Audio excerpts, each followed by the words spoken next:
I have with me Nirukt Bhargav. He's a senior journalist who joins me on the telecast right now. Mr. Bhargav, what is your analysis? Now, tomorrow, obviously, it is going to be the ceremony that has to be conducted.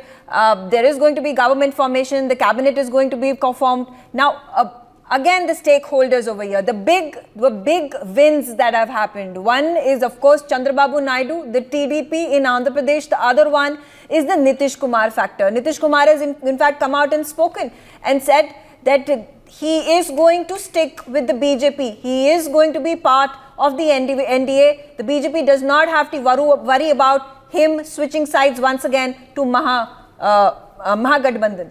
Yes. As per information, there is a cabinet meeting tomorrow. In the late evening, they will meet the President of India to tender resignation. Later, the President of India will invite the BJP, since it has emerged as single largest party and NDA as single as a largest alliance, pre-poll alliance. So BJP is going to form government in the form of NDA this time, and Nitish Babu and Naidu ji, they will remain in the this alliance, and they will run the coalition government. Okay, all right. Let's also hear it from Himanshu Bhatt. Obviously, you know, big plans ahead. On everybody's mind. They're going to be curious who becomes part of the PM's cabinet.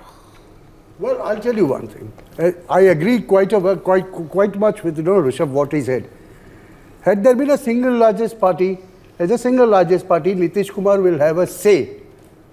But had BJP got a simple majority, then BJP would have had a say. That Nitish Babu, you will retire and you will retire this way. But now, Nitish contributing maximum in Bihar is going to be another ball game altogether. Where Nitish could have one thing, he will want to stay in the state. He could demand something very unreasonable, like deputy prime ministership, which has been, which was thrown out in some years ago, but which is not going to happen with Narendra Modi. This BJP government will not toe that line of having any deputy prime ministers. So what we are going to see here is something like, Nitish Babu looking after Bihar, and BJP puts its plan on hold as far as Bihar is concerned for another few years. And Nitish Kumar will take a special package maybe for the state of Bihar. And similar thing might be asked by Chandrababu Naidu, because Chandrababu Naidu is certainly going to be the Chief Minister of Andhra Pradesh. He is not going to come to center. So that issue doesn't come up. Okay. But those states, special packages, that is going to go. So they will extend their... Okay, coming to you, Sumit, a number of these possibilities that can happen. You see, look, definitely Nitish Babu and Mr. Naidu are in a negotiating position. They can negotiate, they know they have the things on their side. It can be even some things in the Cabinet Committee of Security, those 4 or 5 ministries, they can even ask something from there, who knows. And if some grapevine talk is that even those are up for the grab, they can be external affairs, finance, or something like that, or they might be asking something like that. So because, look, if they want to be the part of the alliance, they want to control something which is very, very important. They don't want to be the people whom which the Modi government is running and they are just, giving the support. If they want to give the support, they want something very solid in return, wherein for their support, they have a controlling stake in the government. So these 5 ministries which we know as... Do you think the BJP is going to let them have such a stake? Can they be such huge stakeholders? No, for Modi ji, it doesn't work that way. He is not going to, he is going to give them what he wants to give them. But they might take the claim, they might want to negotiate. But looking at both of them, Naidu ji has just come to state after 10 years of Vanvas. So he may not want to push his luck too much.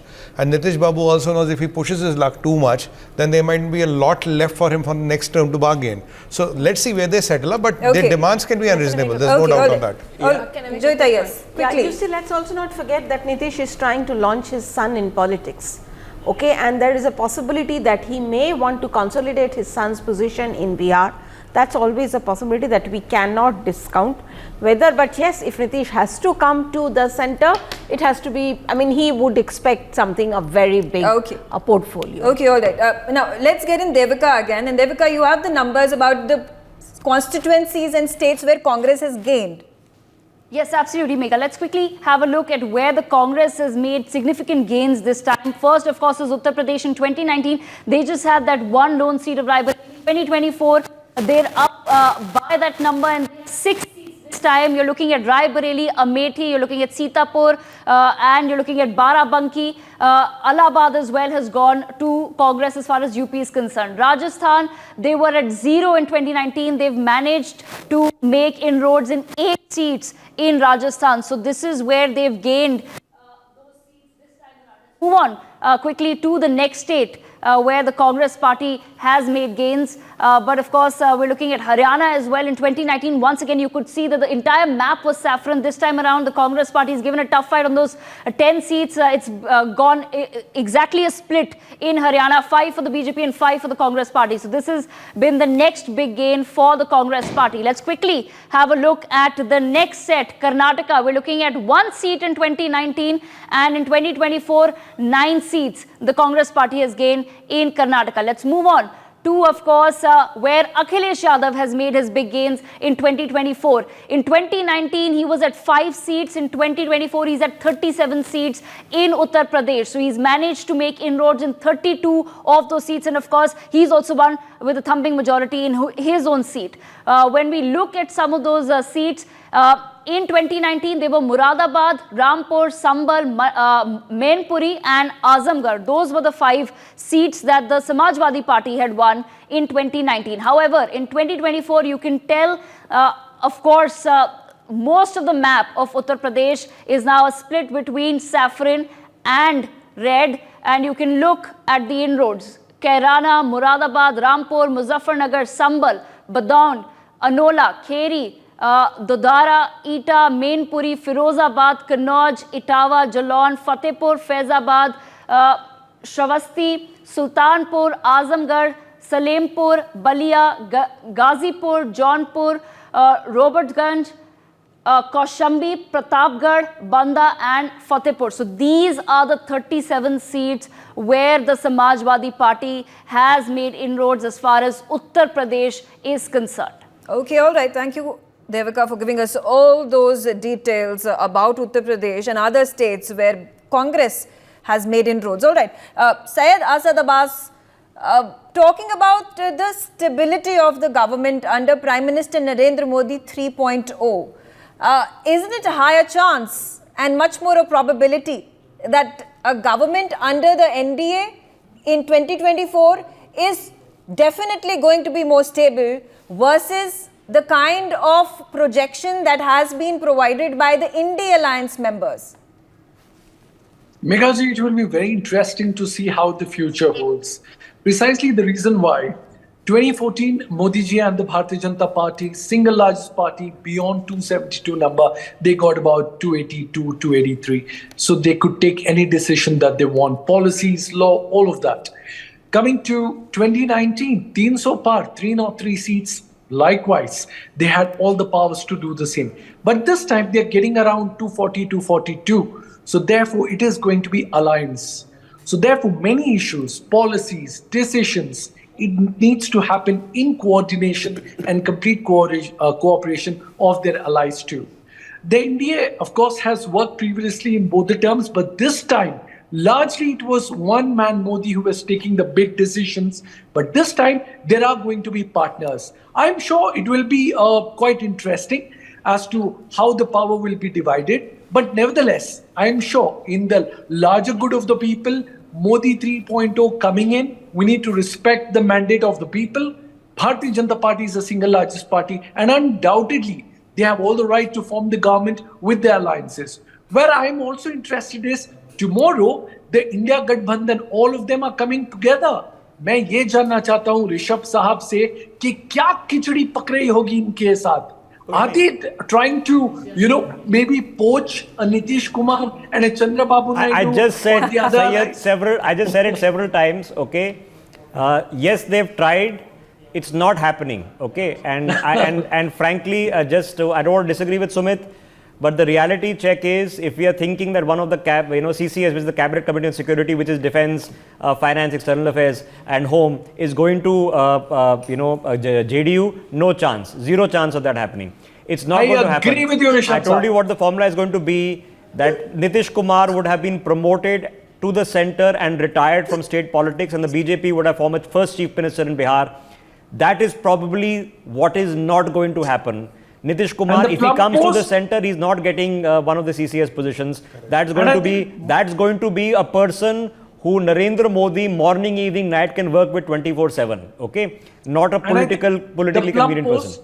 I agree on the front you made, Rishabh Saab. Plum post undoubtedly are going to be held by Modi ji and his confidence of his party, finance, and of course defense, and so on and so forth. Home as well. I don't see. Okay. And honestly, I think Chandrababu and Nitish, they are not mandated to get that powerful ministerial portfolios. But don't you think, knowing an opportunist like Nitish Kumar, he's going to bargain hard and try to get something more? Yeah, but he's an opportunist, but he's an opportunist who just survived in politics to live another day. Okay, so let's call it for what it is. For Narendra Modi, it's a win. For Nitish Kumar, it's a relief. It's a relief. Had it been even closer, but he's got enough to be relevant in politics. That's good enough. And does he want to be relevant in national politics? No. Nitish Kumar in national politics can never be Prime Minister. Absolutely. He is only going to go into national politics if it's a retirement posting and somebody else is taking over. So JDU, does it keep a chief minister, and does the BJP get a chief minister in Bihar? No. Does Nitish Kumar get plum portfolios in cabinet? Yes. Does he get external affairs and home? Absolutely not. No chance. Absolutely not. Completely agree on that. All right, Jyotadip, we've discussed this, we've crunched the numbers, but the point again becomes that if there is disgruntlement within the TDP and the JDU, do they have options at this point of time? That even if they are not part of the government and they would want to destabilize the NDA government with the 291 seats? Well, right now it does not seem that is it's too early if you ask me. They wouldn't be wanting to do it inside, I would say, a year or two of the government being in power. But because after all the three of them have gone to the electorate together, and people who have kind of brought the BJP and TDP together, they are saying, I talked to somebody, they are saying that no, it is not happening, that they are not destabilizing, but yes, what will happen is that Naidu will be given a good financial package, and which is not going to be, but it is not going to be called a special package because they cannot call it a special package. No, he gets more. I'm sorry, Joyita, but he gets a capital. Okay, 2 days ago, Hyderabad ceased to be the capital of Telangana. He gets Amravati, the massive project, back. That's what Naidu gets. Let's be straightforward. That's what Naidu wants. So that's what Naidu gets. All this talk about, Naidu wants to be in the center and all, I don't think that's happening. Naidu wants to be in Andhra. Naidu wants to basically consolidate his hold on Andhra because there is a lot that can be done in Andhra.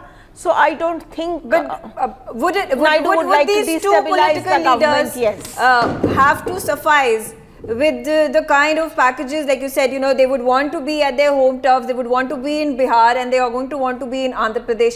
Would they not want anything at everything, whatever is happening at the center? Of course, they will have their ministers.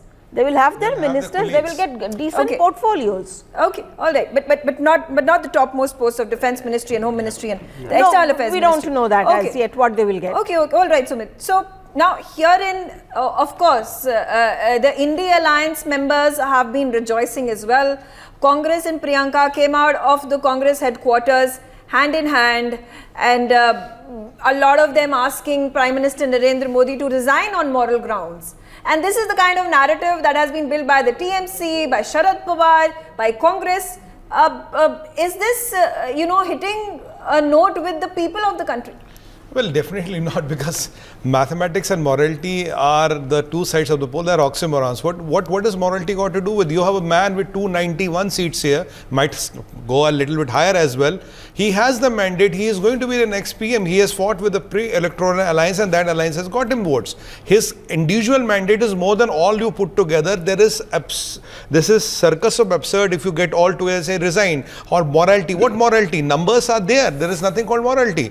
I mean, this is the height of I don't know what is the proper word for absurdity, because now you want to give yourself a consolation prize that morally I haven't, and Rishabh ji, morally you should resign because morally I haven't, so morally Rishabh ji should resign. Is morality ki morality mein kiski morality hai, ye samajh nahi aa raha bhai. Niruk ji, then you know also the Congress has gotten 99 seats. Now this is much more than what they won in 2014 and then 2019 as well. There were 52 seats that the Congress had to suffice with.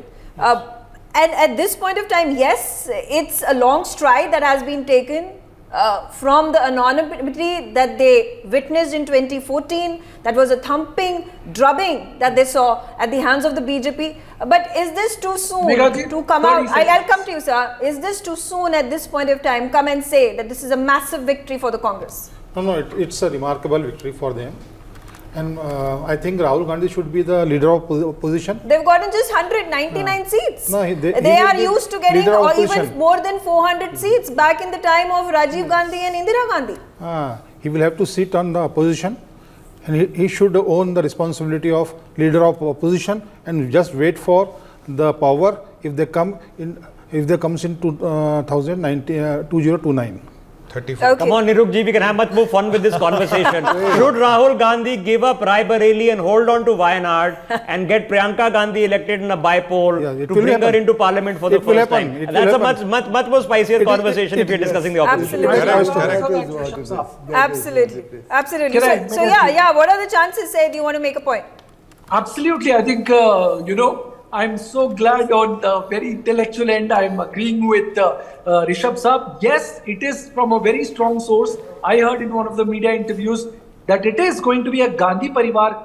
Quite fortunately, it is going to be Priyanka Gandhi by-election on Rai Bareli, and Wayanad Rahul Gandhi is not letting go. You can take my word for it. And now quickly coming to my friend Sumit Peer. Sumit bhai, matbed hona chahiye, manbed nahi. I'll tell you where I feel a victory for Congress. From 40-50 seats to 90-100 seats, that's a big victory, sir. Not just that, Akhilesh Yadav, victory in UP. Mamata Banerjee, victory in Bengal. The fact is, when Modi ji set a 400 par, even a 300 par would be questionable. But they've got just about 240. So there, I would say, undoubtedly, they have won. But there, look at the body language of the people celebrating. Lackluster jubilation, lackluster celebration. Look at the eyes of Modi ji. Peace. It shows they are defeated. All I'm saying is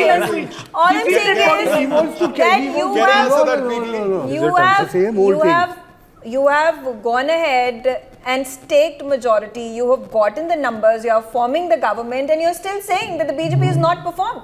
There is body language mein maza nahi aa raha hai. That's your opinion. That's your opinion. No. I remember Rahul Gandhi smiling during the after the 2014 loss as well. So I don't know what body language that was.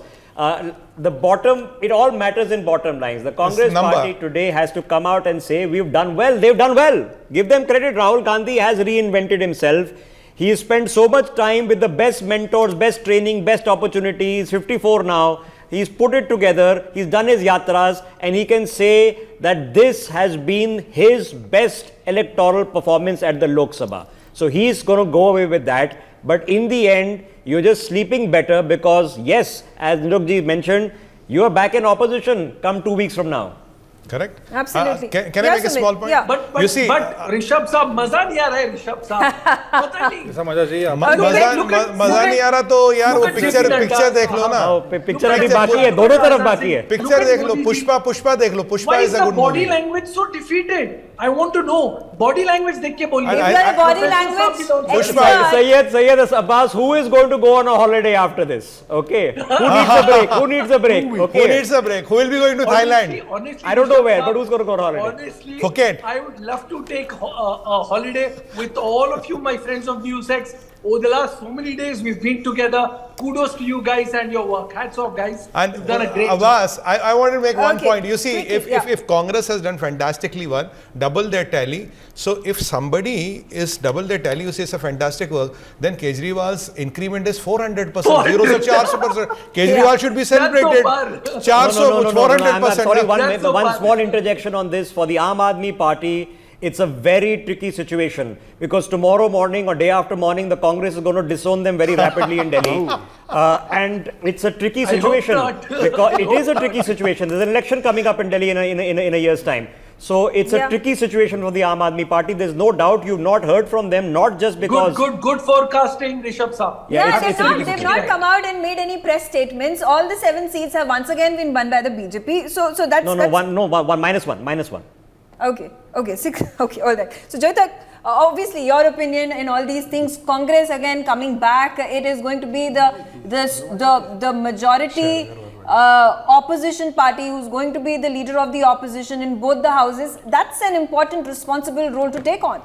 Yes, obviously, and in a way this will be shifting, moving the country more towards, if not a two-party system, but it's more clear that way, that there is one majority party and then the other opposition also is important enough, has some kind of presence so that it can actually question the government, it can hold it accountable, and let us hope now that they have got 99 seats, the Congress will be much more responsible in its behavior in parliament and actually be a constructive opposition instead of what we have been witnessing for the last 10 years about basically move beyond disruption, talk facts, talk policies, think of how the country can move forward, but do not come up with these destructive in fact if you look at Congress's manifesto, of course they will say we won because of the promises we made, the promises of the freebies we made and all, but I think it's time they realize that as an opposition party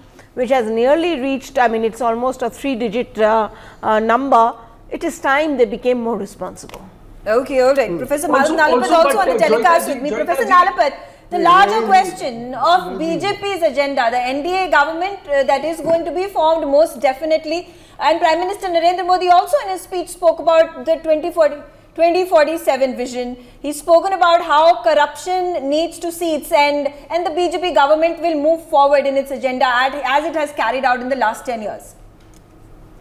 Look, Megha, the fact of the matter is that presenting the agenda is going to be very, very important for the government. If the agenda is, as it most likely will be, a good agenda which the people will like and the people will welcome, then I think it is going to be very difficult for any party to criticize the agenda. And those who do so may run the risk of public displeasure. So everything now depends on the policy framework that the Prime Minister has worked out for the next 100 days, for the next 100 months of the tenure, quite frankly. So I think the agenda is very, very important, and I'm sure a lot of thought has already been given to it. And most importantly, I'm sure that it has been discussed with the coalition partners, definitely with Nitish, definitely with Chandrababu Naidu, and they would have their own agendas, and there would have been a discussion as to what should take place between these agendas. Now, I want to ask you, if you were Chandrababu Naidu or you were Nitish Kumar, and you had a party that had 240 seats, which is almost close to a majority, and you had a collection of parties, the biggest of which is not even into 3 digits, which would be stabler for you? To continue with the BJP or to go with this group of parties that have come together on only one point? They don't want Narendra Modi as the Prime Minister of India. That is the sole point that is unifying them. No, absolutely. Absolutely. There are no two ways about it. All right. Devika, give us the numbers. The overall picture, state-wise figures. How have the parties fared? Absolutely. Ladies and gentlemen, the 2024 Lok Sabha elections have come to an end, and we have now a comprehensive look at the final numbers, which look like this. BJP stands at 240, NDA stands at 291, The Congress stands at 99, UPA stands at 234, and the others stand at 18. BJP has seen a loss of 63 seats. The ND as a bloc has seen a loss of 62 seats. The Congress has seen a gain of 47 seats, while the UPA, the India bloc, has seen a gain of 141 seats, and the others have seen a drop of 79 seats. As far as the vote share is concerned, these are the largest parties at this point in time. You're looking at, of course, the big chunk of orange goes to the Bharatiya Janata Party at 36.65% vote share, Congress at 21.31% vote share, Samajwadi Party at 4.61% vote share, TMC at 4.36, DMK at 1.77, TDP at 1.96, JDU at 1.25, Shiv Sena Uddhav Thackeray at 1.47, Shiv Sena Shinde at 1.14, the NCP at a 0.84, LJP at a 0.44, YSRCP at a 2.06, RJD at a 1.56, and the others at roughly 8%. Now we have a look at all the state-wise results. Uttar Pradesh, the largest state, 80 out of 543 seats, pardon me. We're looking at BJP standing at 31, the Congress at 7, the Samajwadi Party emerges as the largest party with 38, RLD at 2, and others at 2. The BJP loses 31, while the SP has gained 33. Andhra Pradesh, 25 seats, BJP at 3, TDP at 16, YSRCP at 4, JNP at 2, and others at a 0. BJP looking at a gain of 3 seats there. Arunachal Pradesh, 2 seats, BJP, both seats won by the Bharatiya Janata Party in 2019, and they've maintained that in 2024. Assam, BJP looking at retaining the 9 seats in Assam. Congress also retained its 3 seats. The AIUDF retained its 1 seat. The Assam Gana Parishad has, of course, made a gain. Bihar, we're looking at 40 seats. In 2024, BJP at 12, Congress at 3, JDU at 12, LJP at 5, RJD at 4, and others at 4 as well. Chhattisgarh, 11 seats. Bharatiya Janata Party at 10, Congress at 1, BJP there gaining 1 seat in Chhattisgarh. All right, thank you, Devika, for giving us all those figures. Let's get in Dr. Rao, who's just joined us right now. And Dr. Rao, your opinion. The results are out. BJP is all set to form government. This is the 3rd consecutive term that they will be ruling. Good evening. Thanks for having a surgeon on this topic. I'll speak as a person who has been voted consistently for 50 years now. And the very first time I voted was, that time my parents were in Madras, which was what was Madras that time. And I remember voting for R. Venkatraman, who later was the minister in Indira Gandhi's government and also later became the president. Now, what I have been observing over the years is, one, public has a tendency to sympathize with the underdog. Second, if you start taking the result for granted, then you are, the electorate feels that you are taking them for granted. This is another issue that I have noticed over the years. Now, as far as the present result is concerned, I am not very surprised. And I'll tell you why. One, at the Karnataka election, state election, Congress did an experiment which succeeded. And they repeated it in Telangana. And now they are repeating it on the national level. And what is the basis of that experiment they did? One, they tried to consolidate the anti-BJP, anti-Modi electorate. Not particularly from any particular caste or religion, but all those who had anti-Modi or anti-BJP feelings. And this resulted in a 6% of voter share shifting from JDS to Congress. And that helped them to have a near landslide victory, a very remarkable victory in Karnataka. Secondly, the Congress realized that if most of the voters are the poor, the middle class, especially in cities like Bangalore, traditionally don't bother to go and vote. And the rich also are too few in numbers. So they realize if they can consolidate the poor behind them, they can win. So they made offers which also tempted the people to vote for them. Now, this temptation, they know very well that they can't sustain it over the next election. But at least one election they have won doing that. Okay. And then the same thing they repeated in Telangana, and they are now repeated in the national level. They know very well that they can't keep winning elections like this, but they can hope to win at least one election by making this kind of experiments. So this is a lesson that BJP needs to learn. Okay, all right. Okay. You're talking about this anti-incumbency. You're talking about laxity. You're talking about lackadaisical attitude that perhaps has not allowed for the BJP to, go the whole hog and win the seats for the party. But today now, but we can't say that this is a disaster. The fact is that it is an unprecedented historical moment in our country, in Indian politics, that Prime Minister Narendra Modi under BJP is going to form a government the third consecutive time. Yes. So what I'm saying is the BJP was progressing from the first election to the second election and was hoping to further progress in the third election. They haven't progressed. They have regressed a bit. They still won, but they also need to learn to keep experimenting. And the experiment that I feel not only BJP, but all parties should do is to start using their karyakartas to vote who is the candidate from each constituency. Okay, because all right, there is a feeling that the headquarters decides the candidate, which means that the workers don't support don't work with that enthusiasm. Okay, all right. Joyita, again a response from you. The election results are out. What's your take? Yeah. Joyita. Yes, I mean, it is remarkable that Mr. Modi is coming back for the third time. This is happening only in the second time in India's history. And given the kind of, the possibilities of the kind of anti-incumbency that was there, of course, it is visible.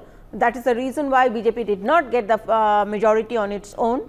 But in spite of the COVID and the fallout of the wars that we are seeing in the first with Ukraine and now, of course, to a less extent in the Middle East, it is, I would say, a remarkable victory. And the fact of the matter is that when you are looking at the total opposition number, the BJP is more than that. That itself is quite telling. All right. A final response from all of you. Very little time left. Sumit. I think this is Modi magic which has worked again. Modi ji is a student. We expected to get 99%. He got 85%. We are not very happy with him.